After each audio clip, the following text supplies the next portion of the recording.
A paz do Senhor, meus irmãos, minhas irmãs, sejam muito bem-vindos ao nosso canal.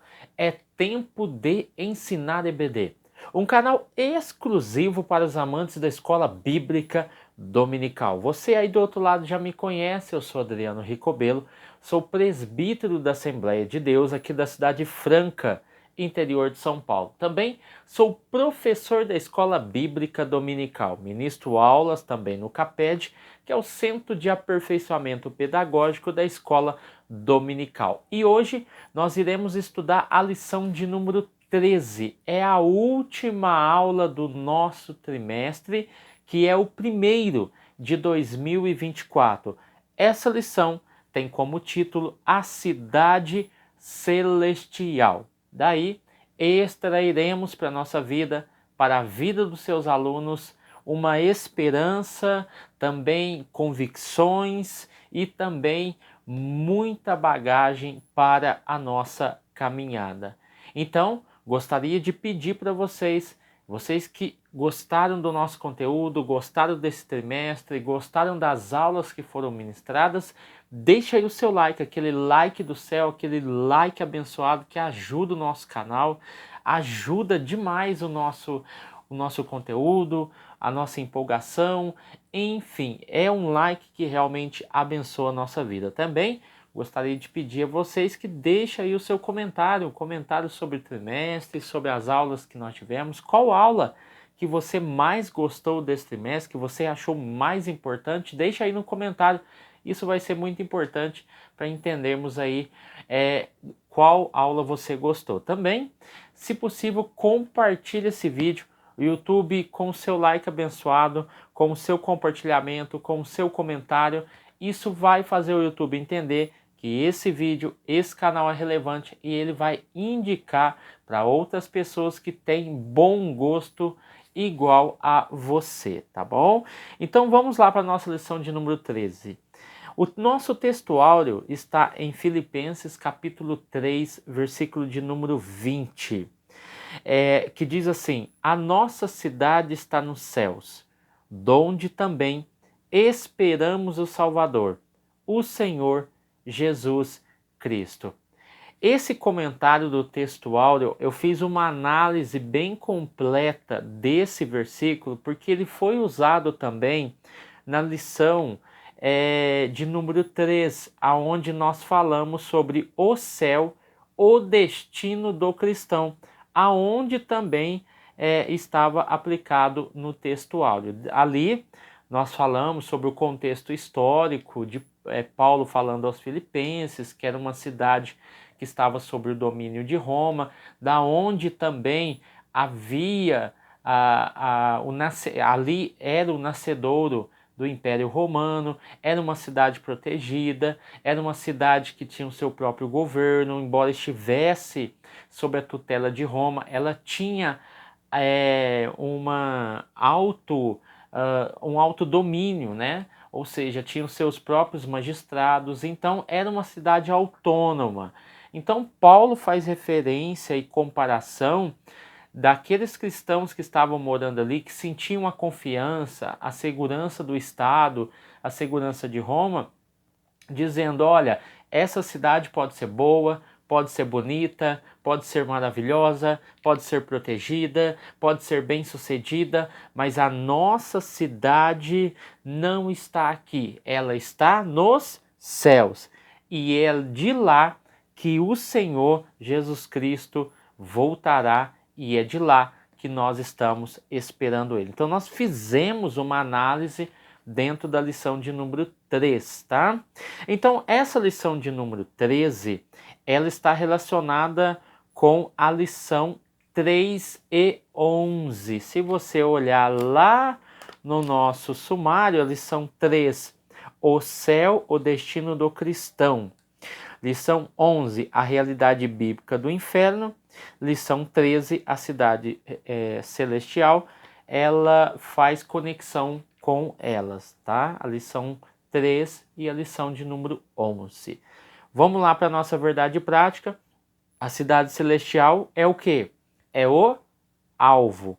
é aquilo que nós almejamos, é aquilo que nós buscamos. De toda a nossa jornada que teve um início, tá? Não estamos na caminhada a partir do meio caminho, não. É desde o início, com o novo nascimento. E daí é consumado com a entrada pelos portões celestiais. Então eu tenho uma caminhada que tem início, que é o começo, o meio e também o fim. Então, assim, a verdade prática exemplifica essa questão da cidade celestial. Aqui na leitura bíblica em classe, o autor usou Apocalipse, capítulo de número 21, e Apocalipse, capítulo de número 22, aonde há a visão do anjo, né, que tinha 7 taças, cheio das últimas 7 pragas, ao qual falou com ele. Ele quem? João, tá? E ele viu essa grande cidade, a Santa Jerusalém, que descia do céu. Então essa é a grande visão, o grande deslumbre que é apresentado no capítulo 21, que é a descida da Nova Jerusalém. E daí há algumas especificações aqui, como o versículo de número 11, que fala da glória de Deus e de alguns artefatos que é encontrado na composição dessa cidade, e João faz uma menção de materiais conhecidos do nosso tempo e do tempo dele para exemplificar a magnitude e a potencialidade que essa cidade tem. No versículo de número 12 é apresentada os seus grandes muros, as suas grandes portas e também algumas especificações aqui. No capítulo 22 vai mostrar justamente a questão do rio puro, né, que é apresentado dentro dessa cidade, a árvore da vida, os frutos que essa árvore produz, e não somente os frutos, mas também as folhas que dão saúde às nações, e a questão do Cordeiro de Deus, ou seja, Deus ilumina essa cidade, Deus ilumina o novo céu e a nova terra que foi transformados e renovados pelo fogo. Não há resquícios mais de Satanás e seus asseclas, seus demônios. Então eu tenho um ambiente universal puro e santo. Então é nesse ambiente de novo céu e nova terra que a cidade vai descer. Então ali não haverá mais noite, o mar já não existe. Alguns elementos são apresentados em Apocalipse que nos dá uma descrição de como será esse novo céu e nova terra. Dentro da nossa introdução, o autor especifica, deixa muito bem claro que nós somos peregrinos e forasteiros, ou seja, até a consumação dos séculos, até a consumação, a volta de Jesus em 2 fases, eu tenho aqui a questão do forasteiro, a questão do peregrino. Eu não vou viver eternamente, mesmo que eu queira, nessa terra. Existe um nascimento, um desenvolvimento e um fim da vida. E a nossa vida aqui nessa terra, ela é muito passageira. Tiago vai chegar a dizer que a nossa vida é como a fumaça, que ao pouco nós vemos e logo em seguida desaparece. Tamanha a mesquinez que a nossa vida é. Aqui o autor também vai falar que nós estudaremos sobre o paraíso, sobre a cidade celestial, sobre o estado eterno, sobre a presença de Deus, o que as escrituras ensinam, e aqui se encontra o que nos aguarda no final de nossa jornada cristã. Então o autor começou com o início da caminhada cristã, tá? Tanto é que foi a lição de número 1, o início da caminhada, e culminando na lição de número 13, que é o final, o fim da nossa jornada. Então, entender o início é muito importante. Compreender o final ainda mais, porque eu inicio a caminhada com muita vontade, com muita prontidão, com muita alegria, mas se eu não entender para onde eu vou, o que eu irei encontrar lá e o que é que tem lá e como chegar lá, aquela euforia, aquela alegria, aquele momento de êxtase vai ser perdido no meio do caminho. E assim, muitos desistem da caminhada porque não compreendem o seu sentido final. O que é que nos espera? O que é que vamos receber? E para que estamos indo para lá? Há outro caminho que eu possa seguir? Há algum atalho que eu possa adentrar? Então, são questões que são colocadas no início da caminhada que muitas das vezes tiram o nosso foco e não conseguimos alcançar o nosso objetivo. Vamos lá, o autor vai tratar no tópico 1 o paraíso eterno. O que é o paraíso? Daqui a pouco eu vou só dar uma pincelada sobre essa questão desse termo, né, paraíso eterno, porque nós entendemos o paraíso como o estado intermediário, tá? Uma definição que podemos mencionar de paraíso é o céu, como morada de Deus, dos anjos e dos salvos, né? 2 Coríntios, capítulo 12, do 2 ao 4, né? Então, você compreende aqui que quando nós falamos de paraíso, né, propriamente dito, no Antigo Testamento, os judeus, né, eles consideravam a região dos mortos, Hades ou Seol, como o estado, o local que estava localizado no centro, no coração da terra. Então, os justos iam para um lugar de bênção e os iníquos a um lugar de tormento. Então, Jesus exemplificou muito isso, mas não entendendo que o Hades era no centro da terra, né? Aonde havia ali uma separação, mas ele mostrou que existia uma separação. No texto de Rick e Lázaro, ele usa um termo alternativo. Qual que é esse termo alternativo? É seio de Abraão. Esse termo seio de Abraão, apresentado em Lucas capítulo 16, versículo 22, nos dá a ideia de uma separação, tá? Entendendo que os judeus naquela época entendiam que todos iam para o mesmo local, que ficava no seio, no centro da terra. E aí havia ali o lugar dos justos e também dos iníquos, tá? Então, falar sobre paraíso é também falar sobre o Jardim do Éden, que foi inicialmente considerado o primeiro paraíso. Então, nós temos aí o primeiro paraíso, o Jardim do Éden, e o segundo paraíso, que seria esse mencionado pela Bíblia. Então, um novo paraíso para o pecador redimido aparece em Apocalipse capítulo 2, versículo de número 7, jardim ou paraíso de Deus. Para nós entendermos todo esse contexto, paraíso é uma palavra hebraica, né, transliterada para pardes, que significa bosque, jardim, mata, pomar. Ela deriva de uma palavra pérsia, tá bom? Que significa jardim murado.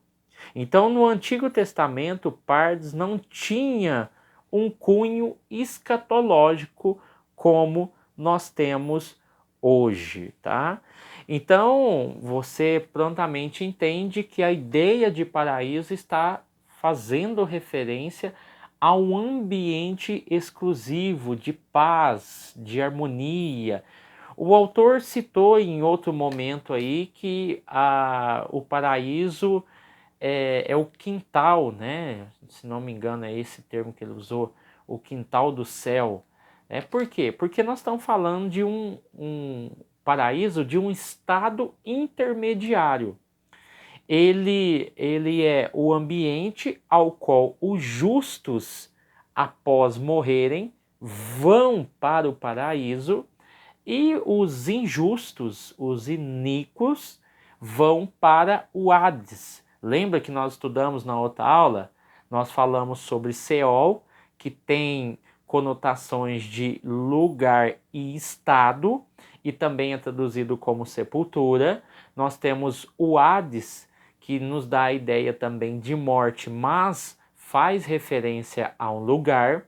Nós falamos sobre a palavra Tartaro, né, ou Tartarou, assim como você queira mencionar, que é um submundo abaixo do Hades, aonde estão os anjos mais violentos e cruéis. E nós falamos do Geena, que é o inferno propriamente dito, aonde será lançado no final de tudo a besta, o falso profeta, o anticristo, os demônios, os anjos que estão no Tartaro e também todos aqueles que não aceitaram Jesus e aqueles que aceitaram a marca da besta. E assim serão todos jogados realmente, literalmente, no Geena, que é um simbolismo do inferno, que é o estado eterno dos iníquos. E assim nós entendemos que paraíso é o estado intermediário. As pessoas estão ali, só para os irmãos compreenderem, quando as pessoas morrem, as pessoas. Isso eu estou falando baseado nos próprios livros da CPAD, nos estudos dos livros da CPAD, só para não ter nenhuma dúvida. Então, hoje, as pessoas que nós podemos afirmar que estão no paraíso ou que estão no Hades, elas não estão em corpos, elas estão em espírito. Elas vão receber o corpo ressuscitado logo depois, tanto os que estão no Hades quanto no paraíso. E assim, quando eles forem condenados, eles serão lançados com seus corpos, tá? E nós receberemos um corpo ressurreto como o de Jesus e habitaremos com o Senhor para sempre.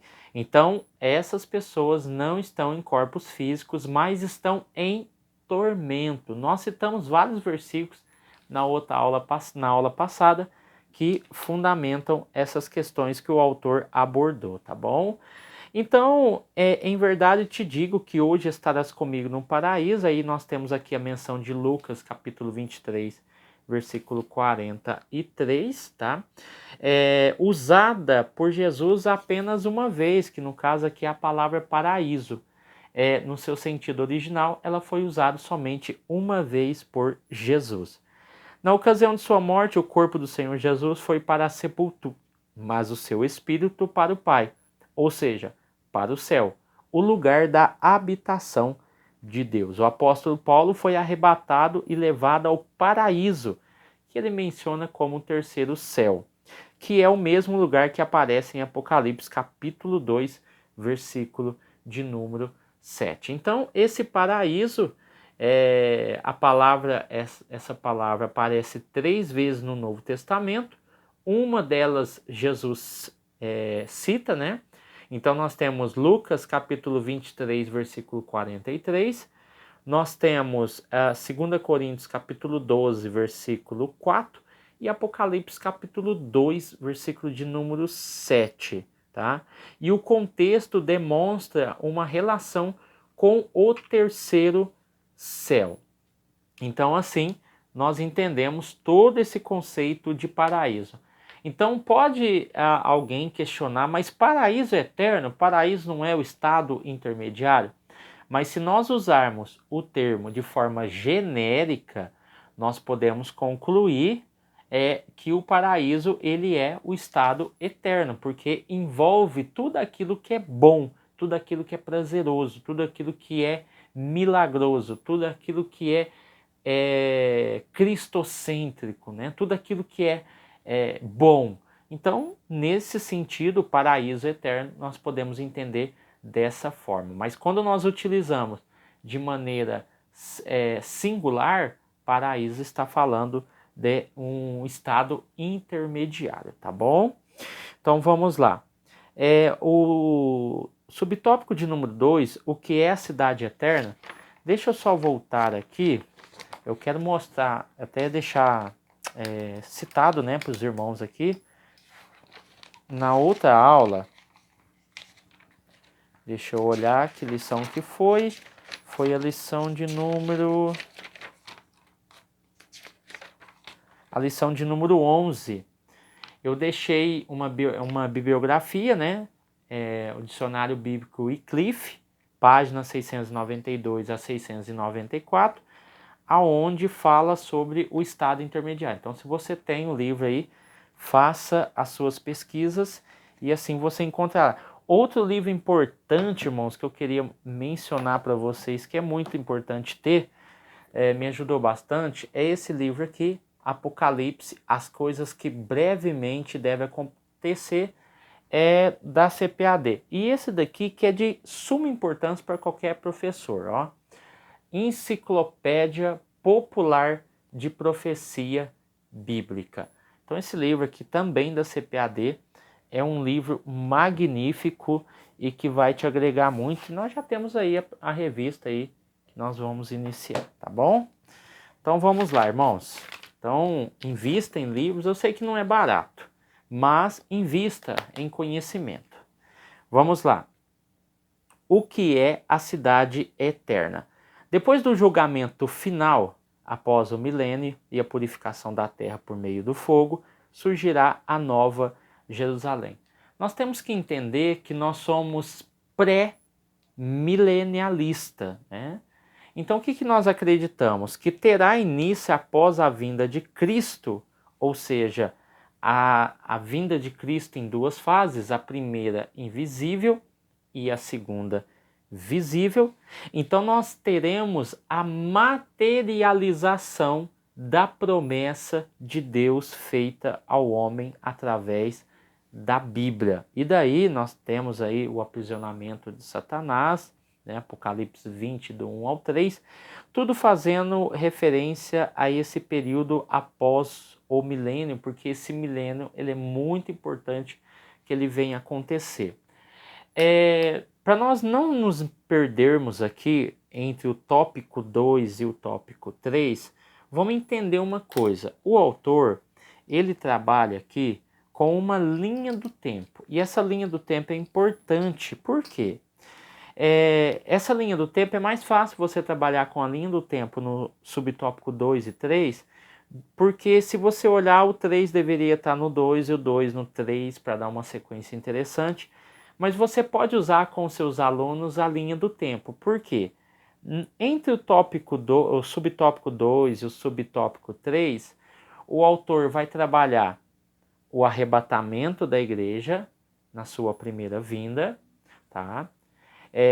Que no caso seria em duas fases, a primeira vinda invisível e a segunda vinda visível. Então ele vai trabalhar aqui a ideia do arrebatamento. Segundo, tribulação e grande tribulação, um período aí de 7 anos. O autor também vai trabalhar aqui a questão da segunda vinda visível, que é no final dos 7 anos da grande tribulação, que seria os últimos 3 anos e meio.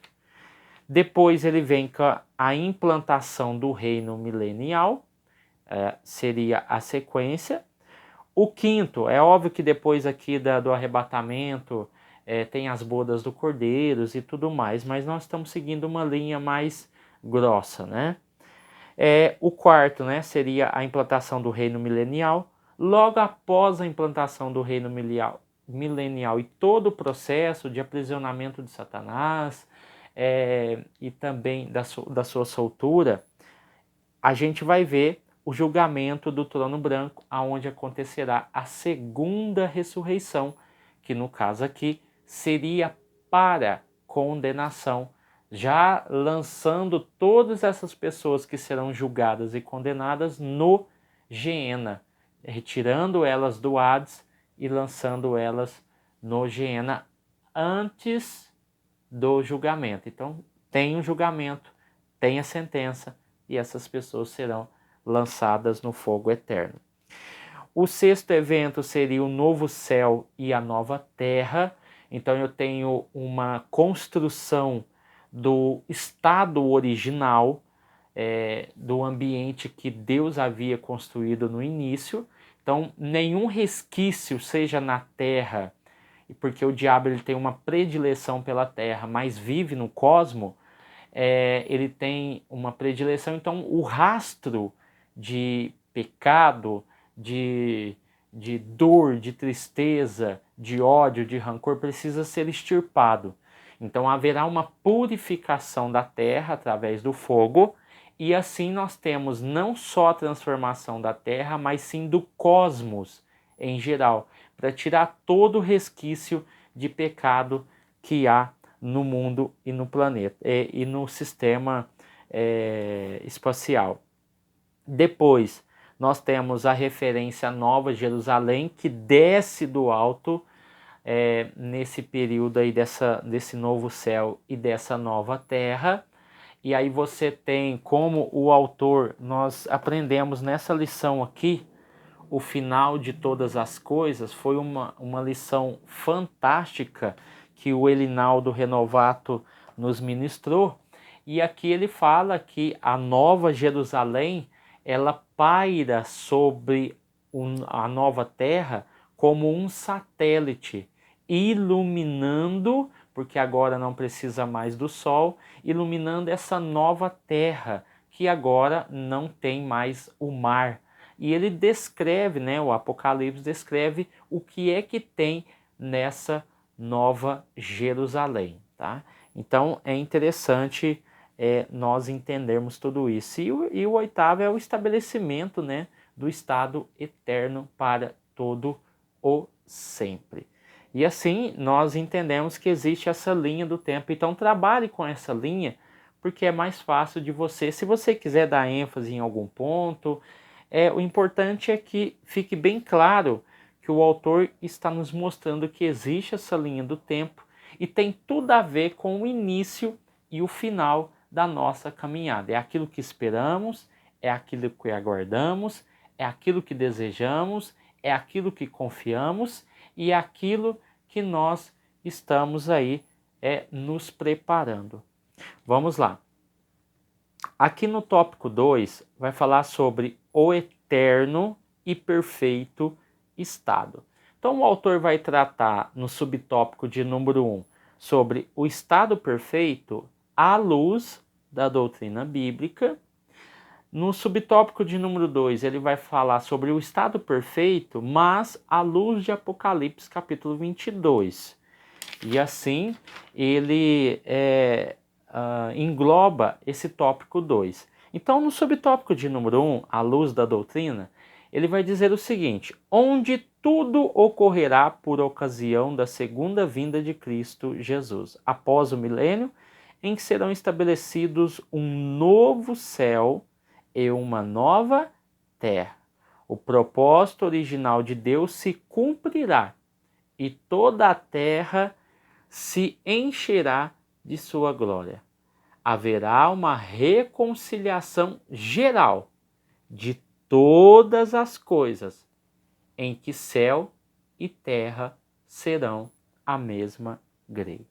Então Deus renovará os céus e a terra, fundindo o seu céu a um novo universo, formando uma habitação perfeita que será o nosso lar.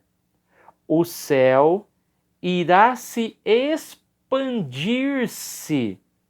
e englobar toda a criação. Então está além daquilo que nós imaginamos e pensamos. Por isso que será a mesma grei. É o céu de Deus se fundindo com o novo céu e a nova terra. Então esse céu de Deus se materializa fundindo-se à nova terra e esse novo cosmo que será envolvido pelo céu inacessível da glória de Deus. E daí nós temos aí essa questão maravilhosa que irá acontecer nesse momento. Tá? Então, eu tenho todo um processo para acontecer, tá bom? Vamos lá. O subtópico de número 2 vai falar sobre o estado perfeito à luz de Apocalipse. O livro do Apocalipse traz alguns símbolos que descrevem de maneira mais vívida o divino estado perfeito de todas as coisas. São símbolos que comunicam a singularidade do novo estado. Preste muita atenção porque nós estamos falando de árvore, rio, ausência de males e presença de Deus. Quando ele fala dos símbolos, é os símbolos que descrevem a realidade. A realidade do quê? A realidade do rio, a realidade da árvore, a ausência de males e a presença de Deus. O autor não está querendo dizer porque nós não acreditamos que Apocalipse é simbólico ou que Apocalipse é uma alegoria, como alguns liberais e algumas vertentes teológicas acreditam. O que o autor está querendo dizer, como o autor é assembleiano e nós conhecemos muito bem, e ele está tratando da realidade bíblica, inclusive ele falou da realidade bíblica do inferno. Aqui, símbolos que descrevem a realidade, ou seja, quando eu olho para o rio da vida, o que ele representa, o que ele simboliza para os nossos dias. Então o autor vai tratar aqui, primeiro ponto, a vida eterna descrita como um rio, o rio que já existe. O apóstolo João descreve essa eternidade como um rio da vida que brota do trono de Deus e do Cordeiro. Aí ele vai falar que aqui está presente o aspecto simbólico do rio como símbolo da vida. Não quer dizer que o rio é simbólico, que Apocalipse fala de algo irreal. Não, que o rio ele representa e nos dá a entender que se fala e se mostra o rio da vida. Por quê? Porque Jesus mencionou como água da vida, tá? Então Jesus era uma metáfora? Jesus era um símbolo? Não, ele representava a vida. E o que representa a vida mais do que a água? Então o rio que procede do trono de Deus, que está no meio da cidade, flui através das grandes e largas ruas de ouro.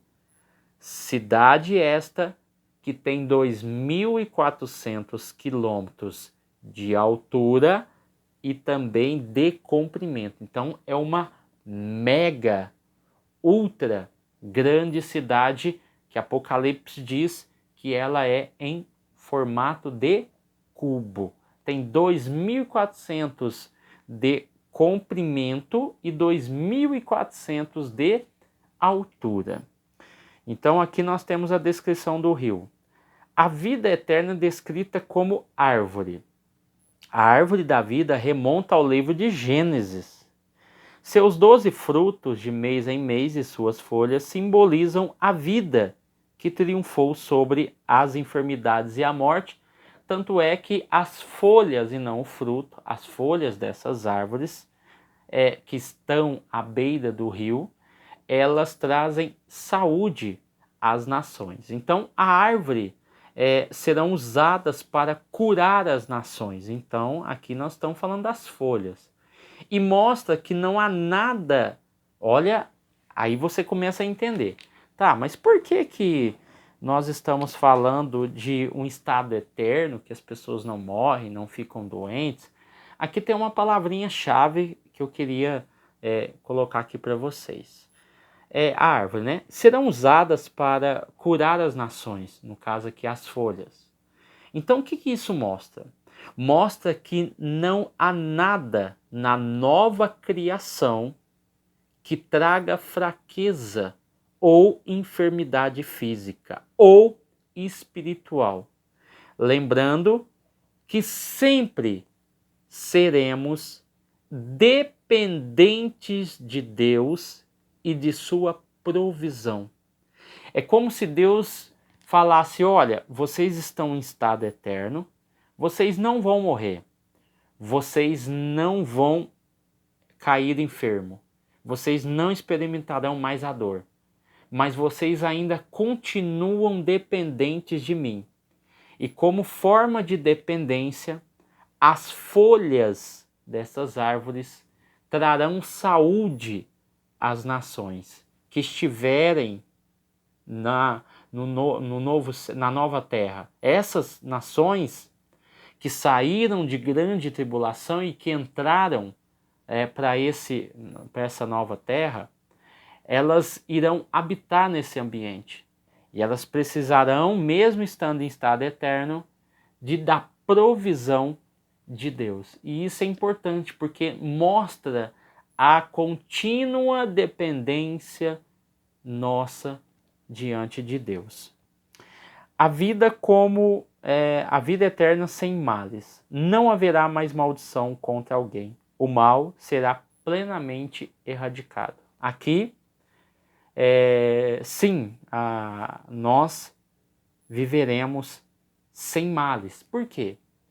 Porque a maldição do julgamento de Adão e Eva será completamente removida.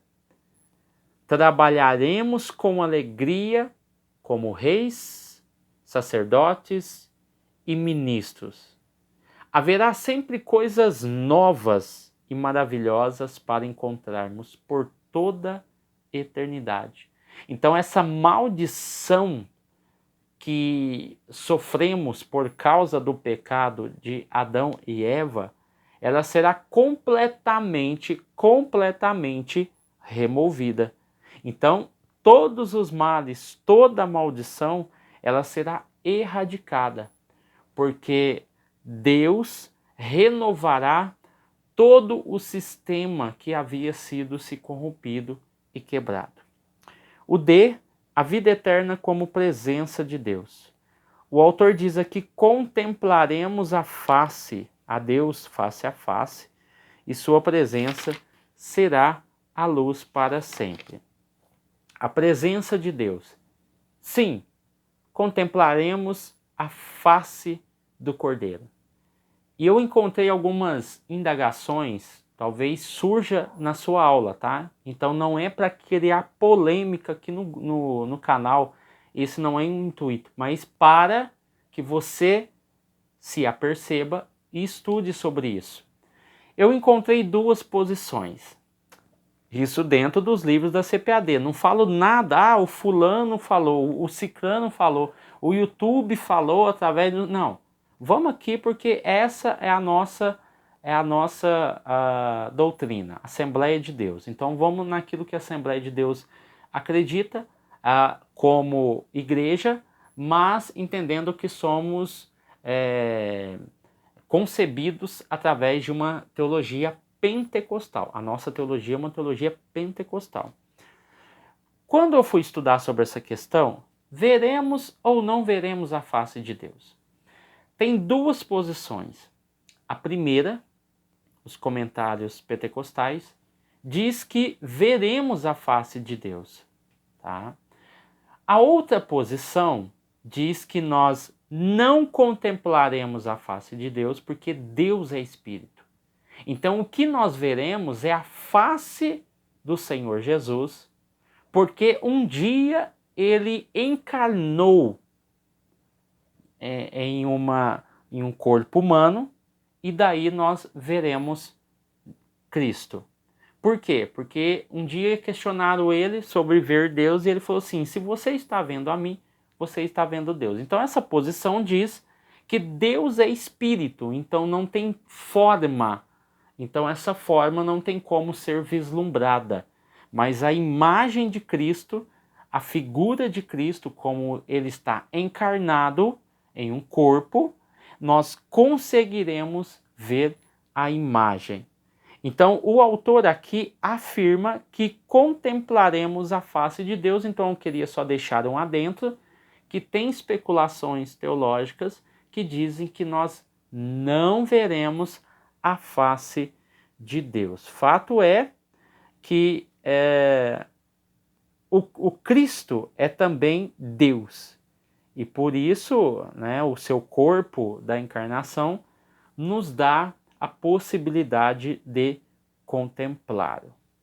Então, se você usar Êxodo 33, 20, Deuteronômio capítulo 4, versículo 15, vai mostrar que Deus não se deixa ver, porque se alguém ver Deus, essa pessoa irá morrer. Mas nós entendemos também que há vertentes que defendem que nós veremos a face de Deus. Então eu queria deixar esse adentro para os irmãos compreenderem isso.